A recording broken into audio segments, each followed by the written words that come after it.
Master अभिनंदन classes. आज हम बात करेंगे स्फेरिकल मिरर्स की। स्फेरिकल मिरर मतलब जो मिरर अब प्लेन नहीं रहे, उनको कुछ टिल्टिंग हो गई है, कुछ घूम गए हैं वो। जैसे कि आपका स्पून है, आप सबने बचपन में स्पून में अपना चेहरा देख के बहुत खेला होगा। अरे ये तो गजब, कभी उल्टा दिखाई दे रहा है, कभी सीधा दिखाई दे रहा है, अगर पीछे पलट देंगे तो थोड़ा वो फनी दिखाई देने लगेगा। तो ये सारी चीजें बच्चे के अंदर एक क्यूरोसिटी को जन्म देती हैं कि आखिर स्पून में ऐसा क्या है कि चेहरे को उल्टा कर देता है। तो यही सब चीजों को समझने के लिए हम पढ़ते हैं स्फेरिकल मिरर्स। तो सबसे पहले हम एक स्फेरिकल बॉल लेंगे, जैसा कि नाम ही है स्फेरिकल मिरर, तो हम एक स्फेरिकल बॉल लेंगे। अब ये जो स्फेरिकल बॉल है, इसको बाहर से मरकरी की कोटिंग कर देंगे। मरकरी की कोटिंग क्यों करेंगे? मरकरी की कोटिंग इसलिए करेंगे कि बाहर से कोई लाइट अंदर ना आए और जो अंदर से लाइट जाए वो उस पार बाहर ना निकले। तो सबसे पहले एक बॉल लेंगे, ये बॉल जो है ग्लास का लेंगे और ये बाहर से मैं मरकरी की कोटिंग कर रहा हूं।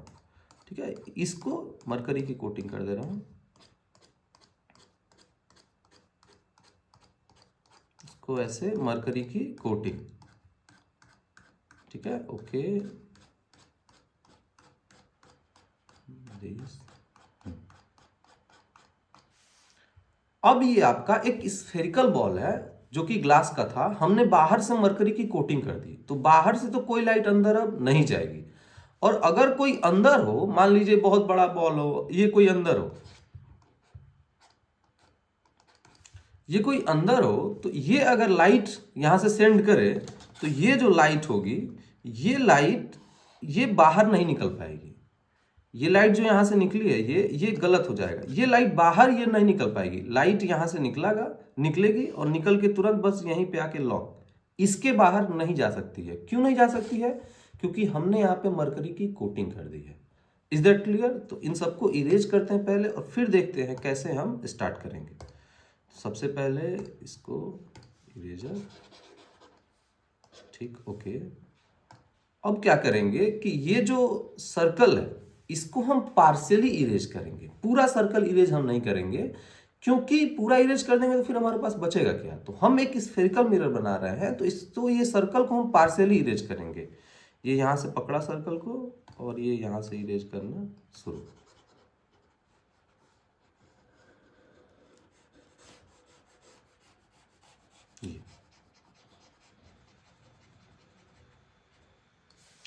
अब ये जो बचा हुआ हिस्सा है यही आपका कनकेव मिरर कहलाता है। ये है कनकेव मिरर, ये है कनकेव मिरर।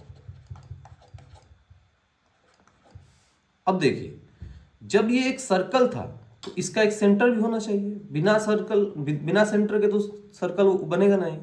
तो ये जब पूरा जब सर्कल था तो इसका कुछ सेंटर था, वो सेंटर मान लीजिए यहां पे था। बाइक की वजह से रुका हूं, काट देना थोड़ा सा।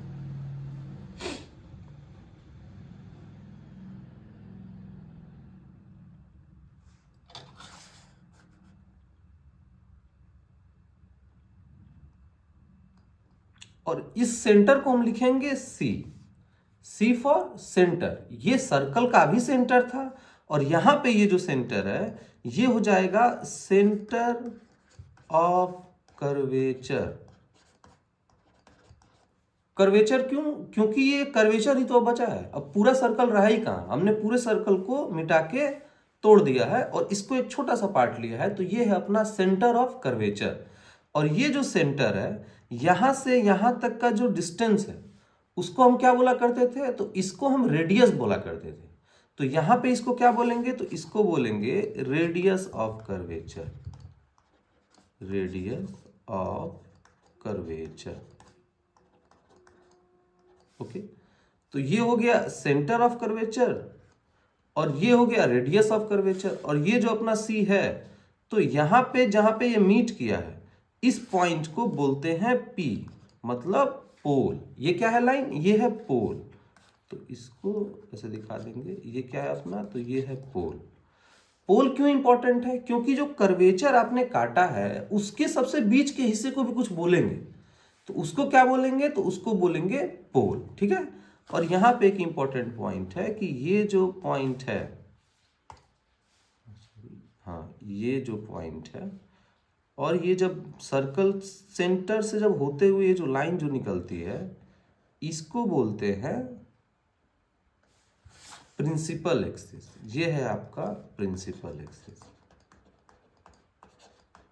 प्रिंसिपल एक्सिस, प्रिंसिपल एक्सिस जो है वो लाइन है जो पोल और सेंटर से होते हुए क्रॉस करती है। ये जो प्रिंसिपल एक्सिस है ये बड़ा इंपॉर्टेंट होता है, क्योंकि जितने भी मेजरमेंट्स हम लेंगे सब इसी प्रिंसिपल एक्सिस से लेते हैं। Is that clear? क्लियर। अब यहां पे देखेंगे कि अब कोई भी रैंडम रे पास करेंगे तो सबसे पहले इसको ऊपर लेके चलते हैं। फिर से वही डायग्राम, एक सर्कल लिया, इस सर्कल को फिर क्या करेंगे तो सर पार्शियली इसको इरेज करेंगे। पार्शियली इसको इरेज किया। अब हमें पता है इसके बाहर क्या है, तो इसके बाहर मरकरी की कोटिंग है, ठीक है। और अंदर से क्या है, तो अंदर से पॉलिश्ड है। पॉलिश्ड, इतना पॉलिश्ड है कि वो अब आपको अपना रिफ्लेक्शन एकदम रेगुलरली दिखाएगा, ठीक है। अब देखिए, मान लीजिए कि इस पे कोई लाइट रे आ रही है, तो अब ये क्वेश्चन होता है कि लाइट रे कैसे आएगी इस पे। तो लाइट रे बेसिकली समझिए कि ऐसे रखा पॉइंट और ये सीधा लाइट रे यहाँ पे। अब ये जो लाइट रे यहाँ पे हिट की है उसको बस इसी बात से मतलब होगा कि ये जो पॉइंट है, ये जो पॉइंट है, मान लीजिए इस पॉइंट को x ले लेते हैं। ये जो पॉइंट x है वो कैसा है, उसको कुछ मतलब नहीं है कि ये जो सर्कल नीचे जा रहा है ये टेढ़ा हो गया है कि गोला हो गया है, ये पूरे सर्कल से इसको कोई मतलब नहीं है। इस लाइट को बस एक चीज से मतलब है कि जहां पे मेरा रे हिट हुआ है, ठीक है, उस रे को बस एक बात से मतलब है कि जहां पे, जिस पॉइंट पे मैंने हिट किया है वो पॉइंट कैसा है, और उस पॉइंट को देखते हुए वो नॉर्मल देखते हुए अपना एंगल आई देखते हुए एंगल आर निकालेगा। कैसे, इसको थोड़ा जूम करके देखते हैं। इसको थोड़ा सा करते हैं जूम इन। ये लाइन भी ठीक ऐसे ही जूम इन करके देखता है, उसको पता है कि ये सरफेस ऐसा है, मतलब इसका नॉर्मल कैसे होगा, तो इसका नॉर्मल कुछ ऐसे आने वाला है, ठीक है। इसको लेते हैं भाई, हाँ, इसका जो नॉर्मल है वो कुछ ऐसे आने वाला है। तो ये नॉर्मल देखते ही इसको पता लगा कि अच्छा एंगल आई इतना है। सपोज कर लीजिए, मान लीजिए ये जो एंगल आई है ये आपका 45 डिग्री है। ये बस मैंने मान लिया है, कोई भी रेंडम एंगल आप मान सकते हैं। तो ये एंगल आई इक्वल्स टू 45 है। तो ये जब एंगल आर जब ये बनाएगा तो ये जो एंगल आर होगा ये भी 45 बनाएगा। ये एंगल आर जो होगा ये भी कितना होगा, ये तो 45 डिग्री होगा। एकदम मस्ट है, क्यों? क्योंकि आपको पता है angle I is equals to angle R. ये क्या है आपका जो डैश डैश जो लाइन है, तो ये आपका है नॉर्मल। अब इसको अगर देखा जाए जूम आउट करके, देखिए इसको ध्यान से, वो जो रे थी उसको बस किस चीज से मतलब था, तो उसको बस एक चीज से मतलब था कि मैं जिस पॉइंट को हिट किया हूं वहां का नॉर्मल क्या है, क्योंकि उसको एंगल किसके साथ बनाना था, तो उसको एंगल नॉर्मल के साथ बनाना था। और वो एंगल आई देख लिया है, फिर वही is equals to angle R और ऐसे बना के निकल गया है। तो ऐसे ही हम मिरर पे रिफ्लेक्शंस करेंगे।